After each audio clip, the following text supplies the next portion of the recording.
المعاصي تجر بعضها بعضا እንደሚባል ወንጀል ከፊሉን እየጎተተ ያመጣል። ዱንያ ላይ ያለውን ፈሳድ በሙሉ ጓዳ ላይ ሆነህ ተሰማና ልትመለከት ትችላለህ። ይሄ ነገር والله ቀልብን ከማሳመም አልፎ ቀልብን ይገላል።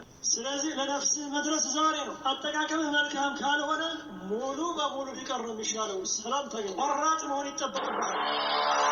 አሁን ያላችሁበትን እድሜ በፍስቅና በመሳሰለ ነገር ወደዛ የሚያስገቡ ነገሮች የምታሳልፉ ከሆነ አትጠራጠር፣ ጉልምስና የተጨማለቀ ነው። አላህ Subhanahu Wa Ta'ala እጅጉን አመፀኛ የሆነ ሰው የእረፍትን የሰላምን ኑሮ ሊገፋ ከቶውንም አይታሰብም አበደ። ለአይንህ እንኳን የምትሞላት አትሆንም እንኳን አይደለም ለሰዎች አይፈፍ ይላል ማንነት። ለራሳችንን እንድረስለት፣ ራሳችንን ለመቀየር ትግል እናድርግ። ከዚህ አይደለም ከከፋ ነገር ወጥተዋል በርካቶች እኮ። ፉضይል ብን ዒያድ እኮ ሽፍታን የነበረው ተራሽማ ለእነዚህ ያላመኑ ሰዎች ጊዜው አልደረሰም። ልቦቻቸውን ትፈራ አላህ Subhanahu Wa Ta'ala ሊፈሩና ወደ አላህ Subhanahu Wa Ta'ala ሊመለሱ ጊዜው አልደረሰም። ይህ ወንጀል እንዴት ተብሎ ይወጣል? አይደለምና ከወንጀል መውጣት ወንጀል ተለምዷል። ሰው አረቄ ይለምዳል እኮ፣ ሰው ቆሻሻ የሆነውን ዝሙት ይለምዳል እኮ፣ ሰው ቆሻሻ የሆነውን ውሸት ይለምዳል፣ ኩፍርን ይለምዳል፣ ጣዖት ማምለክን ይለምዳል። ዛሬ ነገ አትበል፣ እስኪ አሁን ጀምረው። ገና ነኝ አትበል፣ ደርሰሃል በቃ። አይደለምና ሁሉ ደረጃ ላይ የደረሰው ሙራሂቅ የሆነው ራሱ ወደዛ የቀረበው ራሱ እኮ ይበቃዋል። ካወቀ ከሰማህ ይበቃል፣ ከሰማሽ ይበቃሻል። ጊዜ የሚሰጠው ነገር አይደለም እኮ። ይሄ ሞት መቼ ነው የሚመጣው? አላህ Subhanahu Wa Ta'ala ብቻ ነው የሚያውቀው። ትልልቆች ላይ እንደመጣው ህፃናት ላይ መጥቷል። ወንድ ሴት አይነጥንም፣ አይለይም፣ ሀገር አይመርጥም። ነገ ከተፍ ይላል አላህ Subhanahu Wa Ta'ala ቢጠርቃንህን ትቆማለህ። መጀመሪያ እንደተፈጠርከው ሆነ ተብራለህ። ያ ጨለማ ቀብር ማንም አጠገብህ የለም፣ ምንም አጠገብህ የለም። እስልምና መዝረክረክን የሚቀበል አይደለም በጭራሽ። የነብዩ ሰለላሁ ዐለይሂ ወሰለም ባልደረቦች ተመልከቱ። ነብዩ ሰለላሁ ዐለይሂ ወሰለም መንገድ መርጠው በዛው ላይ ሞቱ። ድህነት አጎሳቅሏቸው ሐታ መጨረሻ ላይ የሚከፈሉበት ልብስ እስኪጠፋ ድረስ የተቀማጠለ ቆዳቸው ተሸልቅቆ እስኪወድቅ ድረስ የሁሉ ለዲን የተከፈለ መስዋዕትነት ነው። ዛሬ አንዳንዱ በትንንሽ ነገር ዲኑን ይቀይራል፣ በትንንሽ ነገር አቋሙን ያገለባብጣል። ወልዒያዙ ቢላህ። አስታውስ፣ ነገ ቀብር አለብህ።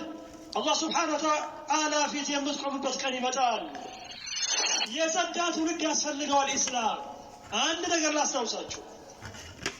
ለምሳሌ ቂራት ላይ፣ ዳዕዋ ላይ የመሳሰሉ ነገሮች ላይ ማለት ነው እየተዝረከረክ መቆየት ራሱ እንኳን አትችልም። አስፈንጥሮ ነው የሚያወጣው። ለምንድነው የሁሉ ትምህርት? ለምንድነው የሁሉ መናገር? ለምንድነው የሁሉ መስማት? ለምንድነው የሁሉ ማንበብ፣ ኪታብ መግዛት የመሳሰለው ነገር? አላህ ልትፈራ አይደለም፣ ተግባራዊ ልታደርገው ነው እኮ። እባካችሁን እላለሁ ነፍሴንም ጨምሬ ማለት ነው አላህ Subhanahu Wa Ta'ala እንፍራ። واتقوا يوما ترجعون فيه إلى الله. الله Subhanahu Wa Ta'ala ዘንድ ሲቀርብ በርካታ ሰው እጅግ በጣም አደገኛ ሁኔታ ውስጥ ነው ያለው። ነገሮችን የቀልብ በሽታን ከማባባስ አንፃር والله أعلم ሞባይል የሚባለው ነገር የሰራውን ስራ ያህል የሰራ አንዳች ነገር ያለ አይመስልም በዚህ ዘመን። በርካቶች ቅንጣት ታክል ጥንቃቄ የላቸው አጠቃቀም ላይ። ዱንያ ላይ ያለውን ፈሳድ በሙሉ ጓዳ ላይ ሆነህ ተሰማና ልትመለከት ትችላለህ። ነገሩ በዚህ መልኩ በመቅረቡ ምክንያት ነው በርካቶችን አደጋ ላይ ሊጥል የቻለው። ይሄ ነገር والله ቀልብን ከማሳመም አልፎ ቀልብን ይገላል። ደጋግመን አንስተናል። በርግጥ ነው አይደለምና የኛ ብጤው መልካም የሚባለው የአላህ Subhanahu Wa Ta'ala ባሪያ ራሱ ያጠፋል። ወሬው ግን እዚህ ላይ አይደለም። አንድ ሰው እንዴት ችክ ብሎ እንዲህ አይነት መጥፎ ነገር ላይ ይከርማል? ይህንን ነገር እንዴት መንገዱ አድርጎ ይይዛል? የወንጀል ስብስብ እኮ መጨረሻው ኩፍር ሊሆን ይችላል። ዛሬ ሰዎች ኩፍር ውስጥ መሆን ያስደንቃል። ነገር ግን ምናልባት አንተ ልትቀላቀል ትችላለህ፣ እኛን ልንቀላቀል እንችላለን። ወልዒያዙ ቢላህ። ስለዚህ ለነፍስ መድረስ ዛሬ ነው። አደጋውን አግዝፈ መመልከት ዛሬ ነው። በደንብ ልታስብበት ልናስብበት ይገባል። ለመሆኑ ምንድነው የሚሰማው? ምንድነው የሚታየው? አላህ Subhanahu Wa Ta'ala ወሰጠህ ጸጋ ማለት አጠቃቀምህ መልካም ካልሆነ ሙሉ በሙሉ ቢቀር ነው የሚሻለው። ሰላም ታገኛለህ። ማነጻጸር ነው። ለመሆኑ ምንድነው እየጠቀመኝ ያለው? በምን መልኩስ እየወዳኝ ነው ያለው? ጉዳቱ ያመዘነ እንደሆነ እኮ ዑለማ እንደሚሉት አስሉ ሐላል ቢሆን አንድ ነገር ሐራም ነው። ዛሬ ትልልቁ ብቻ እኮ አይደለም ልጆች ጭምር እንዴት አድርገው ሰርች ማድረግ እንዳለባቸው ያውቃሉ። ይህ አይነቱ ላይ የሸይጣንና የነፍስያ እገዛ ስላለበት ማለት ነው። አሁንም ደግመዋለሁ፣ አጠቃቀሙ መልካም ካልሆነ አጠቃቀሙን አደጋ ካለበት መተው ነው የሚሻለው። ምን ትሆናለህ? ምን ይቀራል? ካልሆነ መጨረሻው የከፋ ነው። ዛሬ እንደምናስበው አይደለም ነገሩ። ኢብኑ ቀይም ረሕመቱላሂ ዐለይህ የወንጀል መዘዞችን ሲገልጹ አንድ ቦታ ላይ ይላሉ ወንጀልን የሚያስከትል መሆኑ ነው ብለው ይላሉ። ወንጀል ነገሩ ይህ ከሆነ ልትተወው በቂ ነበር። ዛሬ በአይን የምትመለከተው ነገር ሌላ ነገር ጎትቶ ያመጣል። ያ ሌላ ነገር ጎትቶ ያመጣል። ማዓሲ ተጀሩ بعضها بعضا እንደሚባል ወንጀል ከፊሉን እየጎተተ ያመጣል። ቆራጥ መሆን ይጠበቅብሃል። አሁን ያላችሁበትን እድሜ በፍስቅና በመሳሰለ ነገር ወደዛ የሚያስገቡ ነገሮች የምታሳልፉ ከሆነ አትጠራጠር፣ ጉልምስና የተጨማለቀ ነው። ነብዩ ሰለላሁ ዐለይሂ ወሰለም የመጨረሻ መጥፎ ሰዎችን ሲገልጹ አንደኛው ዋናው ኡሸይሚጡን ዛል ሽማግሌ ነው፣ ነገር ግን ዝሙት ውስጥ ይዘፈቃል። ሽምግልና ላይ ሆነ ወደ ዝሙት የሚጠራ ነገር ቀላል ነው፣ ነገር ግን ለምዶታል። ምንም አይመስለውም። እሱ ጠሪው የቀለለ ቢሆንም እንኳን እሱ ደፋር ነው። ራሳችሁን አታርክሱ። እንዲህ አይነት ወንጀሎች ላይ የረከሱ ነገሮች ላይ የሚዘፈዘፍ ሰው በእርግጠኝነት ሰዎች ዘንድ ብቻ አይደለም ራሱ ላይ ራሱ የረከሰ ለአይንህ እንኳን የምትሞላት አትሆንም እንኳን አይደለም ለሰዎች አይን ለአይንህ ለራስህ አይን የምትሞላት ሆነ ቅፍፍ ይልሃል ማንነትህ። ይህ እኮ የአላህ Subhanahu Wa Ta'ala ቅጣት ነው።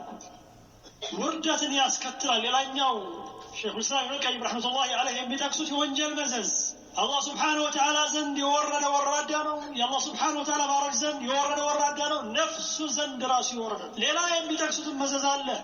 ኢማም ኢብኑ ቀይም ረሕመቱላሂ ዐለይህ ቁጥር ስፍር የሌለውን ነገር ይጠቅሳሉ። ኢንሻአላሁ ተዓላ በዚህ ጉዳይ ላይ ብቻ አንድ ቀን ወሬ ይኖረናል። የወንጀል መዘዞችን በተመለከተ ማለት እዚህ ዱንያ ላይ ያለን የቀብሩን ጨለማ የምትጀምረው በአላህ Subhanahu Wa Ta'ala እጅጉን አመፀኛ የሆነ ሰው የእረፍትን የሰላምን ኑሮ ሊገፋ ከቶ ምንም አይቻልም፣ አይታሰብም። አበደን ስለያዝክና ስላልያዝክ አይደለም፣ ስለነገርክና ስለተወዘፍክ አይደለም። አላህ Subhanahu Wa Ta'ala ስለፈራህና አመፀኛ ስለሆንክ ነው ነገሩ። ሚዛኑ ይሄ ምንም ሳይኖራቸው አላህ Subhanahu Wa Ta'ala በመፍራታቸው ምክንያት ብቻ የመጨረሻውን ሰላማዊና ደስታዊ ኑሮ ይገፋሉ። ሌሎቹ ደግሞ ዱንያ ላይ ያለ የሚባለው ነገር በሙሉ ተግበስብሶ ተሰብስቦላቸው የመጨረሻውን የጨለማ ኑሮ ይገፉታሉ። ወልዒያዙ ቢላህ። ነቃበሉ ይህንን የጸዳ እምነት የተሸከመ ሰው ነፍሱን የጸዳ ልቡን የጸዳ ሊያረግ ትግል ሊያደርግ ይገባዋል። አዎ አላህ Subhanahu Wa Ta'ala ሰዎችን ሲፈጥር ጥፋተኞች ወንጀለኞች አድርጎ ነው።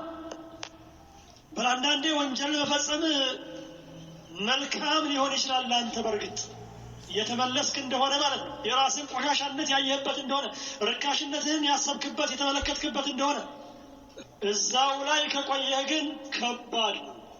ለምንድን ነው አንዳንድ ወንዶቻችን ለሴቶች ሲሉ እምነታቸውን የሚቀይሩት? ለምንድን ነው አንዳንድ ሴቶቻችን ለተቃራኒ ጾታ ሲሉ እምነታቸውን ይህን የጸዳ እምነት የሚቀይሩት? ዝም ብሎ እንዳይመስልህ የወንጀል ስብስብ ነው። ዛሂርህና ውስጥህማ ተስተካክሎ እንደሆነ አላህ Subhanahu Wa Ta'ala መጨረሻህን ያስተካክለዋል። ዛሂርህ አምሮ ተውቦ ውስጥ ላይ ግን የተሰገሰገ ቆሻሻ ካለ መጨረሻ ሊበላሽ ይችላል። መጨረሻችን ሊበላሽ ይችላል። ለራሳችን እንድረስለት፣ ራሳችንን ለመቀየር ትግል እናድርግ። ከዚህ ያለም ከከፋ ነገር ወጥተዋል በርካቶች እኮ። ፉضይል ብን ዒያድ እኮ ሽፍታ የነበረው ተራ ሽፍታ من أئمة المسلمين ነው። አትባዕ ታቢዒን ውስጥ ነው። እንግዲህ ያደፍታል፣ ይዘርፋል፣ ይቀማል፣ ያስለቅሳል። አንድ ሌሊት ላይ ግን አለም የእኒ ሊለዚነ አመኑ አን ተኽሸዐ ቁሉብሁም ይህችን አንቀጽ ሰማ። ለእነዚያ ላመኑ ሰዎች ጊዜው አልደረሰምን ልቦቻቸው ልትፈራ? አላህ Subhanahu Wa Ta'ala ሊፈሩና ወደ አላህ Subhanahu Wa Ta'ala ሊመለሱ ጊዜው አልደረሰም? ይህንን አንቀጽ ሰምቶ ረገጠ፣ ወደ አላህ Subhanahu Wa Ta'ala መንገድ ተመለሰ። الله سبحانه وتعالى بجرشون أسمر من أئمة المسلمين فضيل بن عياض من أئمة المسلمين كمسلم مريوش وسط عندنا ونو كوانا وشوسم أي كان ما يبالن كذي وانجل نديت تبلي وطال أرلمنا كوانجل موتات وانجل تلمدوال سو أركي يلمدالكم سو قشاشا يورون زموت يلمدالكم سو قشاشا يورون وشت يلمدال كفر يلمدال تعوت مملك يلمدال أرلمنا ولا الله سبحانه وتعالى بنقل من ملسنا الله سبحانه وتعالى ببتشجلة مملك الله سبحانه وتعالى مفراتنا له غير قرطانيነት ያስፈልገዋል ነው ዛሬ ነገ አትበል እስኪ አሁን ጀምሮ ገና ነኝ አትበል ደርሰሃል በቃ አይደለምና ሁሉ ደረጃ ላይ የደረሰው ሙራሂቅ የሆነው ራሱ ወደዛ የቀረበው ራሱ እኮ ይበቃዋል ካወቀ ከሰማ ይበቃል ከሰማሽ ይበቃሻል ጊዜ የሚሰጠው ነገር አይደለም እኮ ይሄ ወት መቼ ነው የሚመጣው አላህ Subhanahu Wa Ta'ala ብቻ ነው የሚያውቀው ትልልቆች ላይ እንደመጣው ህፃናት ላይ መጥቷል ወንድ ሴት አይነጥንም አይለይም ሀገር አይመርጥም ነገ ከተፍ ይላል አንተ ቤት ስለዚህ ተዘጋጅተህ መጠበቅ ነው አላህ Subhanahu Wa Ta'ala ይጠርቃንህን ትቆማለህ መጀመሪያ እንደተፈጠርከው ወለህ ማለት ነው ቀብር አለ ያ ጨለማ ቀብር ማንም አጠገብህ የለም ምንም አጠገብህ የለም ስራ ብቻ እንደሌላ እምነት ተከታዮች ዝርክርካቱ እስልምና መዝረክረክን የሚቀበል አይደለም በጭራሽ የነብዩ ሰለላሁ ዐለይሂ ወሰለም ባልደረቦች ተመልከቱ እስኪ ለዲን የከፈሉት መስዋዕትነት ልብ በሉ እስኪ ከነብዩ ሰለላሁ ዐለይሂ ወሰለም ባልደረቦች ውስጥ ከሀብታም ቤተሰብ የተገኘ ነበር ከናጠጠ ቤተሰብ የተገኘ